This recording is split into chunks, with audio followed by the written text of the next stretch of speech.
With coronavirus now spreading faster around the country, potential patients are expected to make unplanned visits to medical facilities. Some will go to pick a drug or for screening for conditions other than COVID-19. The Ministry of Health has now issued new guidelines, making it mandatory for any facility to record details of whoever visits the facility, but also have a holding room ready in case one shows signs and symptoms of COVID-19. The patient, while in the holding unit, samples will be taken for testing, either at the Uganda Virus Research Institute or at the National Health Laboratories. So it is until when we have gotten the results that this patient can be either referred or they now look at any other health conditions this patient could be faced with.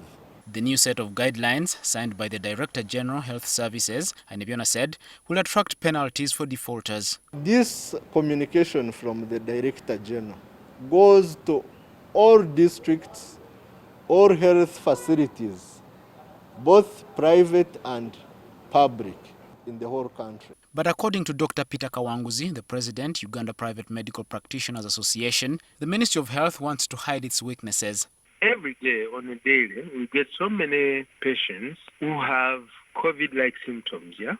The case definition for COVID is not so clear. That means that if you have to isolate asthma patients, pneumonia patients, and everything. So that requirement alone falls flat on its belly. When you look at it that way, it's not going to work, because what the ministry is doing is asking the private units to take over its responsibility. Dr. Kawanguzi says the ministry has to dialogue with the private medical practitioners for a working system instead of imposing what he called costly guidelines. There are various professional councils that regulate the practice of the various health workers, but this will be subject to first an investigation and a fair hearing. The ministry is simply absconding on what they are supposed to do. They are supposed to establish isolation facilities where if a private unit is worried about a case, it can refer that case to an isolation unit. We need to sit down and establish a system that is going to work and is going to work for everybody.